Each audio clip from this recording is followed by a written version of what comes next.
You might have some real reasons to worry about Lewis Cine, but I don't think the fact that he didn't play for the first 4 weeks is one of them. Hear me out on the Locked On Vikings podcast. You like that on 3, 1, 2, 3, you like it! You are Locked On Vikings, your daily Minnesota Vikings podcast. Part of the Locked On Podcast Network, your team every day.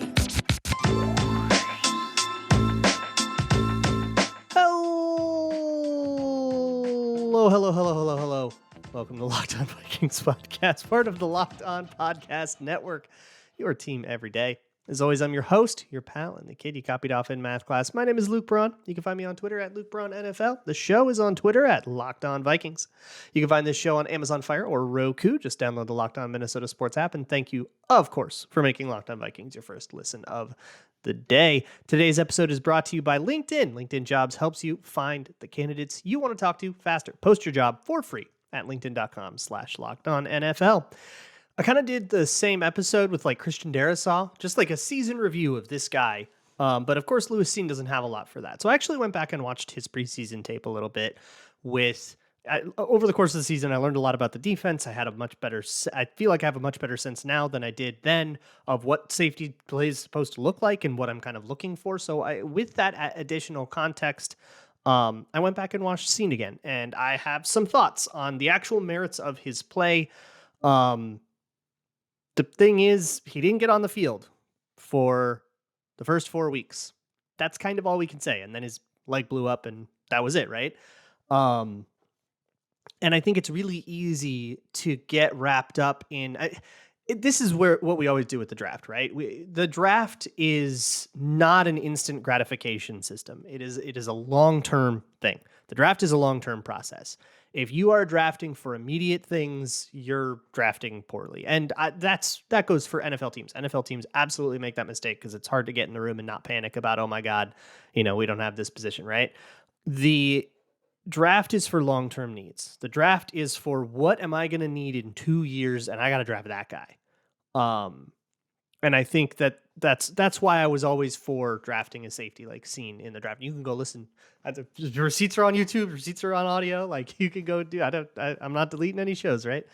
But it's unfortunate because then you get into the first month of the season and the rookie isn't playing, and everybody goes, "What's the deal? I thought this guy was supposed to be, day one out of the box ready." And that just doesn't always happen. Even with guys that seem like they're really polished, it doesn't always happen. And with guys that don't seem always polished, they play way more year one than you think. Like Tariq Woolen is a great example from this draft. So the fact that a player doesn't play for the first 4 weeks is like the tiniest data point ever.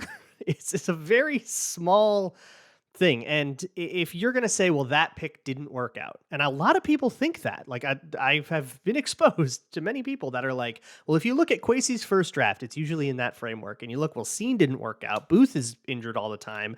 Ingram was playing, but he's bad. Asamoah barely got, and you're like, well, hold on. These guys are all on their rookie years, and two of them got hurt. Like, what? Chill. So 4 games, and the only data you have about them is he did not start over Cam Bynum, who, by the way, if you watch the Bynum on this preseason tape that I watched with Cine, it's like, okay, wow, yeah, that dude was cooking. He had a great preseason and totally earned that job. So that decision was the right one, but also that didn't really lead me, like that on its own is not enough to leave me concerned about Cine long term. I am not satisfied with saying, well, if he didn't start, there must be something wrong. That sort of inference is too big a leap for me. Because I think we can actually look and say, okay, but what is wrong? Okay, what is the problem here? And is that fixable? Like we can actually engage with those questions instead of going, well, I mean, usually if the guy doesn't start, that means something is probably.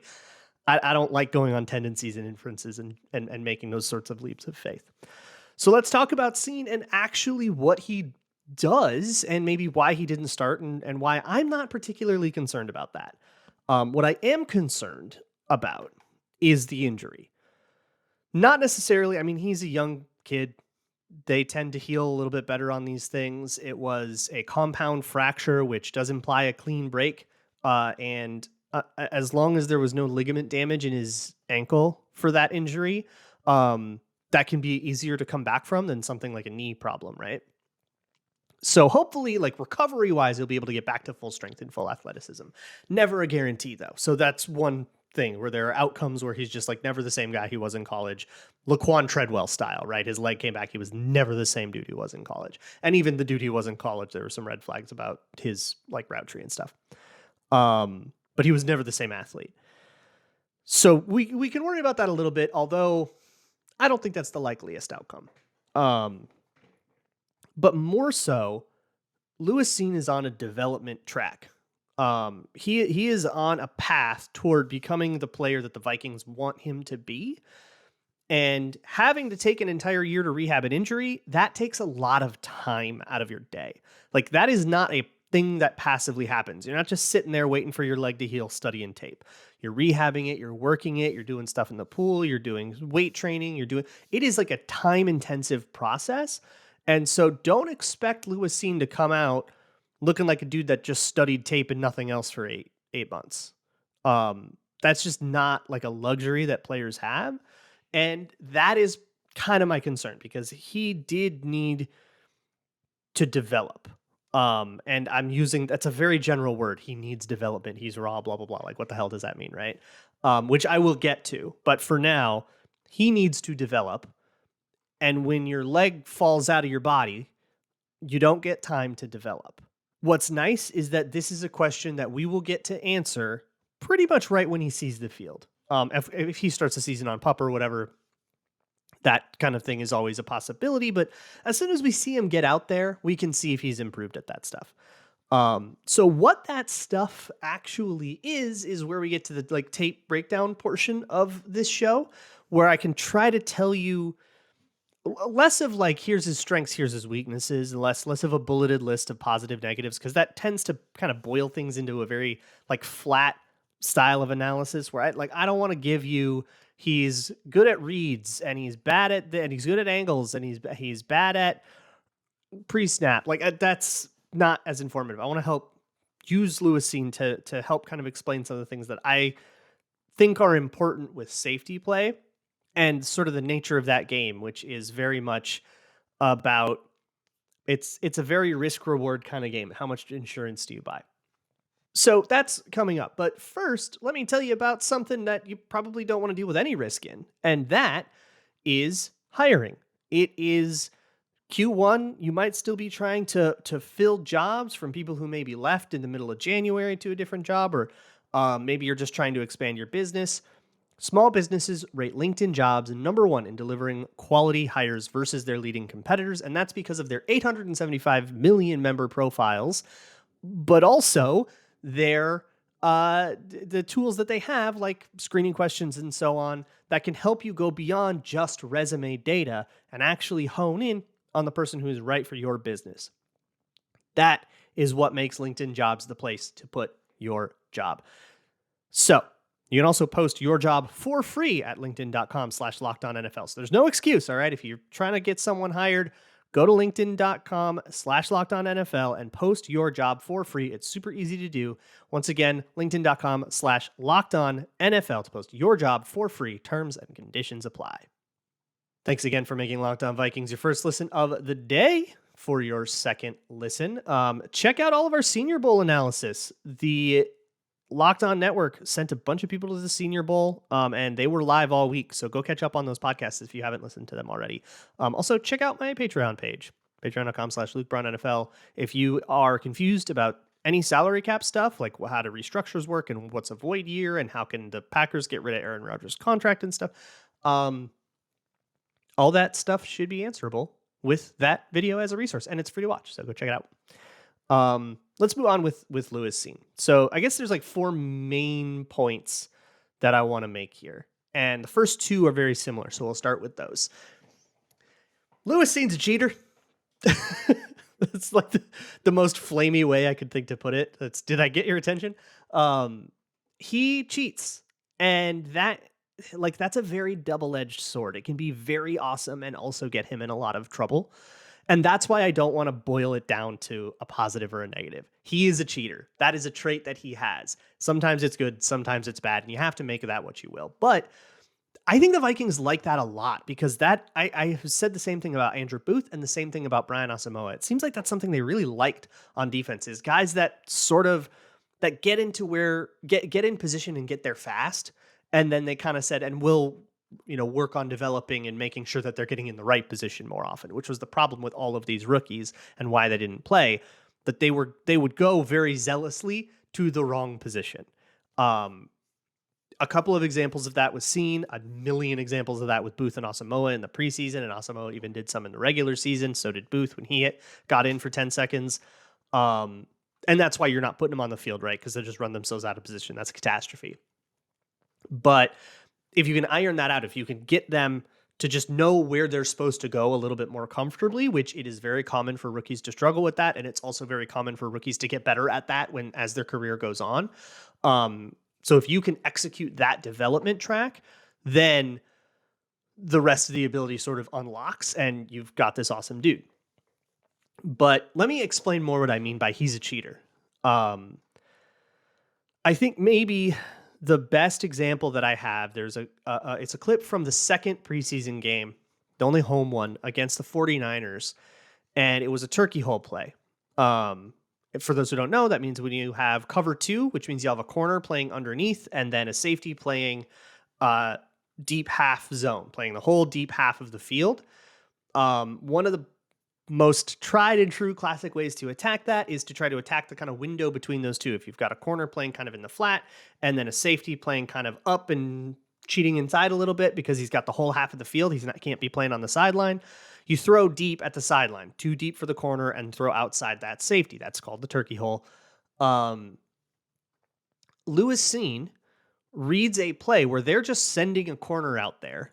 And if I remember, it was smash. So that means that they'll have some kind of underneath a sit route or a flat or something to occupy that corner. And then they send to occupy the cornerback. And then they'll send the number 1 wide receiver, the X wide receiver, on a corner route, essentially trying to attack that safety's leverage. And Cine took it away by cheating over that way. He said, hey, only one route is coming vertical, and they've got a corner underneath. This smells like smash to me. And I bet that's a corner route. So I am going to cheat outside. And he sort of started moving out that way in a way that isn't typical of a half safety's backpedal. A lot of times a half safety will backpedal if there's like 2 receivers on his side of the field and it's cover 2 or a quarter half and he's on the half side. The safety will backpedal. The instruction is to kind of split the 2 receivers, like park yourself right between the 2 of them and try to midpoint and then backpedal to the moon. That's not what Cine was doing. A, he wasn't doing the backpedal like he usually would. And B, he was going way more horizontally. He was going way past that midpoint and playing it genuinely to the outside. And he was right. And it took that away and it led to a sack.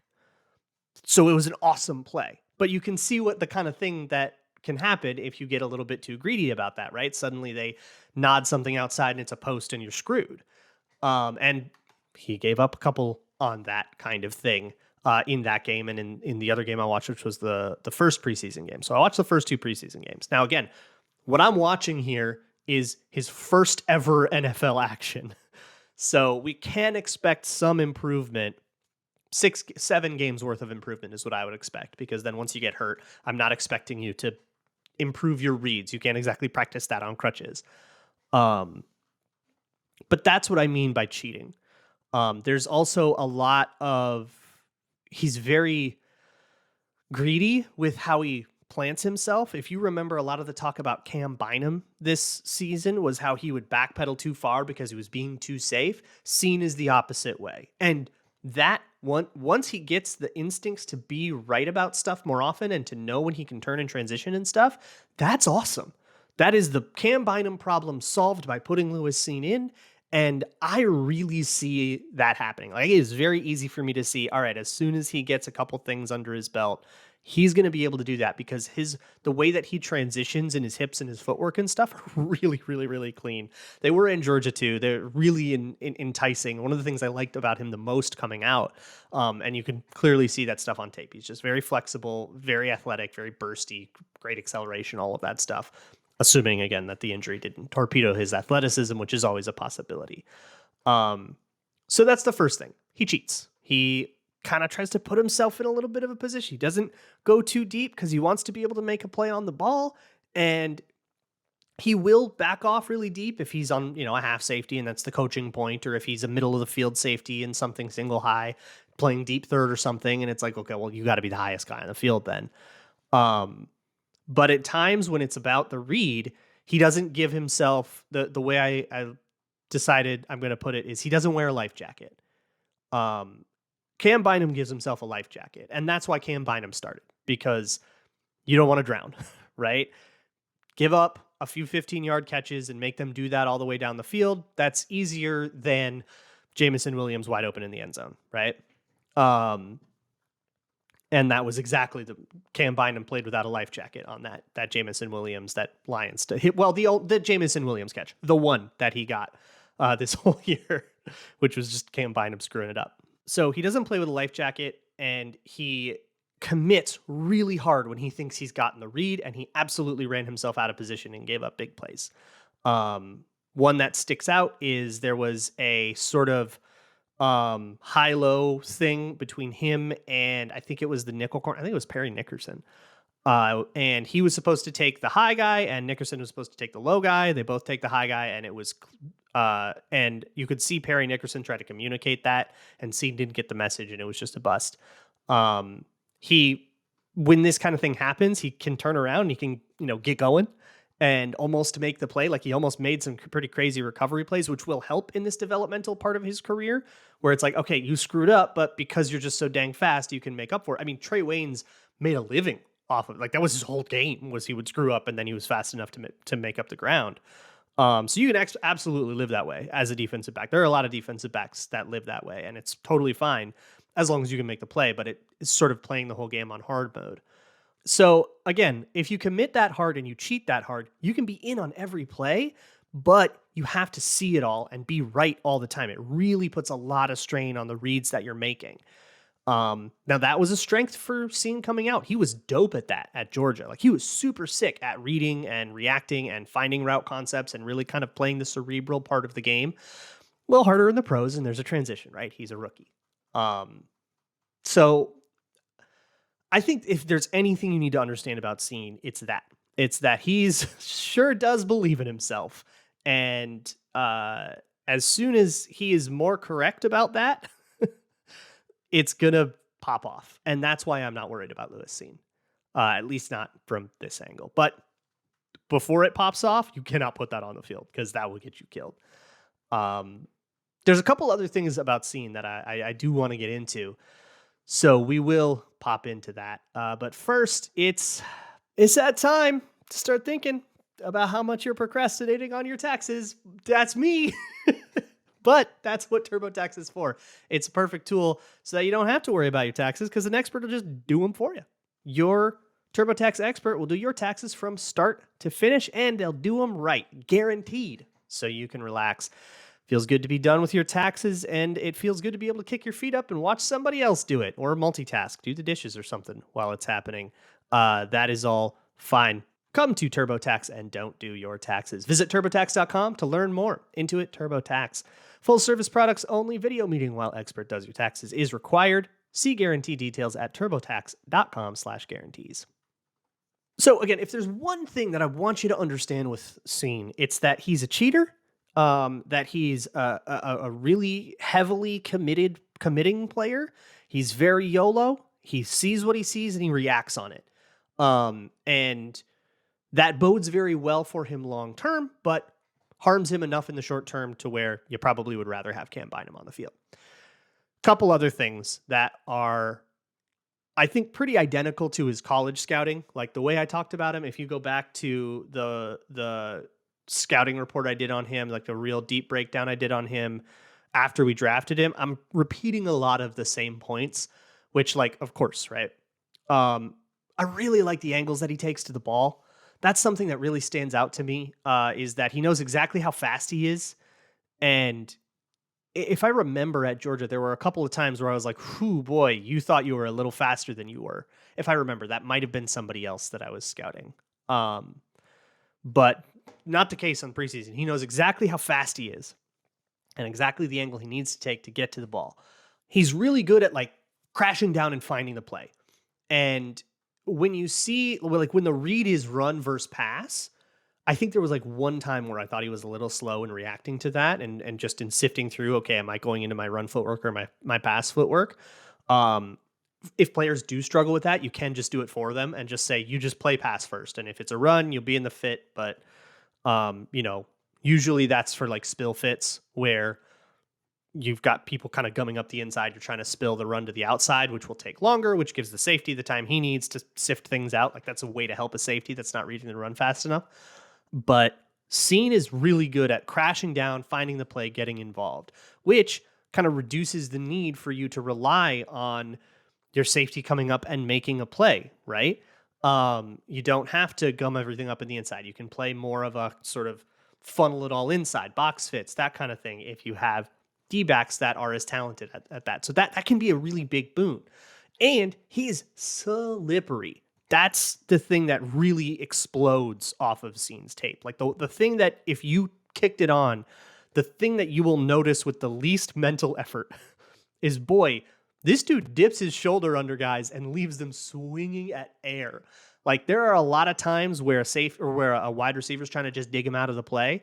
And that's really an open field evasion scenario. It is not that different from trying to run a route or trying to like be a ball carrier or something. Like there's a guy trying to get his hands on you and you have to get around it. Or you know what it looks more like? It looks like a pass rush scenario, which I guess is probably a better allegory, or analogy, but he will dip his shoulder and not even get influenced or touched. No momentum lost, no fighting. You don't have to stop and get off a block, no stack shed, none of that stuff. He's just evading. And as a safety, that's the way you have to live sometimes, because you'll never be like a safety is never going to be the kind of guy that can lock up, stack, and shed a lineman, right? You're not going to be playing that as a D-back. That's not the game you have to be. You have to be quicker and you have to be able to get around that guy. I sort of levied this as a criticism at Brian Asamoah, who's a linebacker, and he should be able to be a little bit more physical with guards. He needs to be able to lock, stack, shed, like lock, peek, shed, right? But as a linebacker, that's a little bit more of a prerequisite because you're not going to be able to play, dodge, duck, dip, dive, and dodge all day.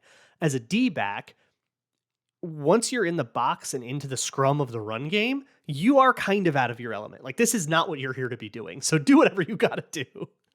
And that slipperiness is super awesome. And it's just that athleticism, the change of direction, the getting up to top speed and all of that stuff is not only like the raw athleticism is there, the testable athleticism, but also, the elite 10 split, all that kind of stuff. But you can also see it in his technique when he's breaking on something, when he's transitioning from a back pedal to like a full on, turn and run, turn and burn. When he's transitioning from a back pedal to running horizontal with stuff, when he's trying to break on something, when he's trying to, trigger downfield and go, it's all very smooth. It does not take him a lot of time or a lot of extra motion because it's very fine tuned. The way that he can go from go in one direction to go in the other direction. And I just want to like strike the point home that it's both the athleticism and the technique of it. That there is a sort of movement, a natural movement to it that's just really instinctually good. But I will say there are just too many moments of him being a little slow to respond. The best example I could think of was actually the first couple plays of Vikings Raiders in the preseason. And again, literally like his second play in the NFL. So don't be too harsh on it. But there was a play of Cam Bynum, and he was playing next to Bynum in this, with the running back being fast to the flat on the weak side. So what does all that mean? So think about one wide receiver and the running back are on the same side and other three receivers on the other side. So we're in a 3-by-1. The running back is fast to the flat, which means he's going directly out to a swing pass. He's not chipping. He's not blocking. He's not running a route, really. He is just getting himself right out to the numbers and turning around, waiting for the ball. When that happens, in the coverage that the Vikings were in, the safety's job is to essentially relate to that running back, stay like kind of in front of him, but don't lose any of your depth. Stay high, stay deep. You'll be 15 yards off of him. If the quarterback wants to throw the ball all the way out to the numbers, the ball's going to take a little bit of time to get there, and then the running back has to get up. And if you're athletic, you can trigger downhill and make that play. And that's exactly what Cam Bynum does on, I think it's literally the first rep of the game. And he does a fantastic job of it, where he is ready to trigger, he stays high, and then he breaks and ends up, I don't remember if they actually threw it that way or not, but it was very responsible. Lewis Cine was put in the same situation like a play or two later. He backpedaled, which you don't want to get more depth, right? You're already deep enough, but just maintain your depth.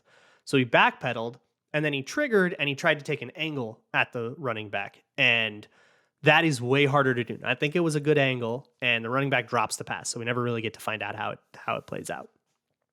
But it's that kind of thing that's just like, okay, you're just not ready for this. Like you have to totally rethink the way you approach that particular situation. And I think it's just a little bit slow where Bynum is seeing, okay, fast to flat, I'm playing this game. Cine is backpedaling 3 steps before he realizes what's going on. And now he doesn't have the width that he needs. He's not close enough to the sideline. So he has to take an angle and sort of cut the corner a little bit just to get himself, back into position to make a play and rely on that speed. Once he gets to a point where he doesn't have to rely on that speed and he can put himself in the right position just by knowing what he's supposed to do and where he's supposed to be, which is not the highest bar. Like that for an NFL defender, that'll come. Most NFL defenders can at least get to that point, and then it's a matter of ability. Once he gets to that point, all this other stuff about him cheating and committing and sort of strategically knowing to place himself somewhere, and you can see that there's thought behind it. You can see that like when he's trying to poach something, he's not going right up on it. If there's a post coming his way, he's not going to just break on it. He's going to kind of lag back a little bit and say, hey, quarterback, throw this. Look how open it is. And then he'll break. That's that kind of instinctual stuff that can really get unlocked and really explode. But he's just got to get that stuff down. And as long as his injury doesn't prevent him from getting that stuff down, I think Lewis Cine's going to be totally fine. And I think you can still get a little excited about him. Temper it, right? We'll see how he comes in the preseason. We'll see how he looks. But I'm not too worried about it. And I'm not going to flip out just because he didn't play the first 4 games. That's just observing the thing from too great a distance for me. And I think we can get a lot closer, which is what we did today. So I'm pretty happy with that. I will talk to y'all next week.